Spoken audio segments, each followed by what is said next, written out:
অন্যের সম্পদ নিজের নামে কাগজপত্র করে দখল করার পরিণতি কি? খুবই গুরুত্বপূর্ণ একটি প্রশ্ন ভাইয়েরা আমার।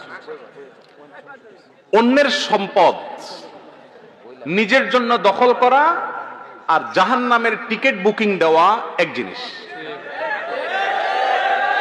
রাসূল করিম সাল্লাল্লাহু আলাইহি সাল্লাম বলেছেন, এক বিঘত সম্পদ যদি কেউ কারোর আত্মসাৎ করে, কিয়ামতের ময়দানে আল্লাহ রাব্বুল আলামিন তার গলায় 7 তবক জমিন ঝুলিয়ে দিবেন, ধসাতে থাকবেন তাকে। ভাইরা আমার, একটা গুনাহ করেন, আল্লাহর একটা নাফরমানি করেন, আল্লাহর একটা হুকুমকে লঙ্ঘন করেন, এত বড় রিস্ক নাই।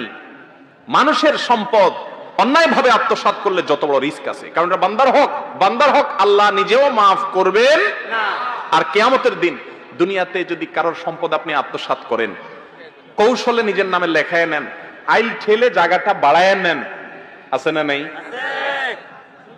দেশ থেকে ভাই টাকা পাঠাইছে, আপনি কৌশলে আপনার নামে জমিটা নিয়ে আনিছেন, আছে না নাই? অনেক বাপ ছেলে কষ্ট করে টাকা পাঠাইছে, হ্যাঁ ছেলে ভিসা নেওয়ার সময় যে টাকা নিয়েছে সে টাকা আপনি অবশ্যই আদায় করে নিতে পারেন বাপ হিসাবে, যদি তাকে টাকা দিয়ে থাকেন, কিন্তু এরপরেও তার জীবনের সব কামাইয়ের টাকা দিয়ে আপনার নিজের নামে জমি কিনবেন আর সব ছেলে মেয়েরে ভাগ দিবেন, আছে না নাই? এগুলো হারাম। দুনিয়াতে ওই ছেলে কিছু হয়তো বলবে না, চক্ষু লজ্জায় পড়ে বাপে করছে। কিয়ামতের ময়দানে বাপ সন্তান কেউ কাউকে চিনবে না। ইয়াউমা ইয়াফিরুল মারউ মিন আখিহি ওয়া উম্মিহি ওয়া আবিহি। ভাইরা, কেউ কাউকে ছাড় দিবে না। দুনিয়াতে যদি আমার সম্পদ কেউ আত্মসাৎ করে, আমার উপকার করছে, কারণ এর বিনিময়ে আখিরাতে অবশ্যই আল্লাহ তাআলা তার কাছ থেকে আমাকে আদায় করে দিবেন। রাসূল করিম সাল্লাল্লাহু আলাইহি সাল্লাম বলেছেন, আতাদরুনা মাল মুফলিস, তোমরা কি জানো সবচেয়ে অভাবী মানুষটা কে? সাহাবায়ে কেরাম বললেন, আল মুফলিসু ফিনা মান লা দিরহাম লাহু ওয়া লা মাতা। ইয়া রাসূলুল্লাহ, হে আল্লাহর রাসূল, আমাদের মধ্যে গরীব মানুষ বলা হয় ওই ব্যক্তিকে যার পয়সা কড়িও নাই, সহায় সম্পত্তি নাই। নবী সাল্লাল্লাহু আলাইহি ওয়াসাল্লাম বলেছেন, না, এটা তো সাময়িক সময়ের মুফলিস, সাময়িক সময়ের অভাবী, এর অভাব যে কোনো সময় দূর হয়ে সে বড়লোক হয়ে যেতে পারে।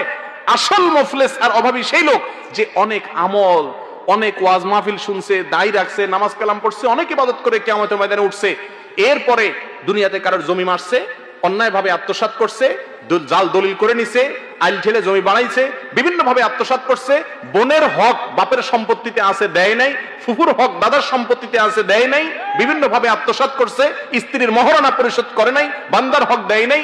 এই ব্যক্তিকে কিয়ামতের ময়দানে সমস্ত পাওনাদাররা হাজির হবে আর বলবে, চান্দু, দুনিয়াতে তো বহুত মাস্তানি করছো, গায়ের জোর ছিল, আজ আহকামুল হাকিমিনের সামনে কোনো কাহিনী চলবে না।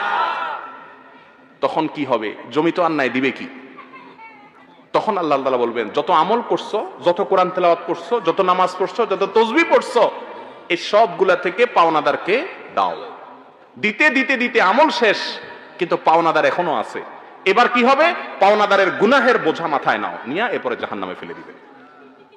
ভাইরা আমার, তাসবিহ টেনে কোরআন খতম পড়ে কোনো লাভ হবে না যদি মানুষের হক মারেন। কথা কি বুঝাতে পারছি? আল্লাহর আদালতে 3 ধরনের মামলা উঠবে, মুসনাদ আহমদের হাদিসে আসছে। এক ধরনের মামলা ক্ষমার অযোগ্য, জামিনের অযোগ্য, সেটা হলো শিরক করে মারা গেলে, তওবা ছাড়া।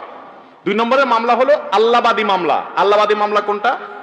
আল্লাহর কথা মানেন নাই, পর্দার বিধান মানেন নাই, নামাজ পড়েন নাই, ত্রুটি করছেন, রোজা রাখেন, আল্লাহর বিধান মানেন নাই ডাইরেক্ট। সেগুলো আল্লাহ চাইলে মাফ করতে পারেন, চাইলে সাজা দিতে পারেন। আর 3 নম্বর মামলা হলো বান্দাবাদী মামলা।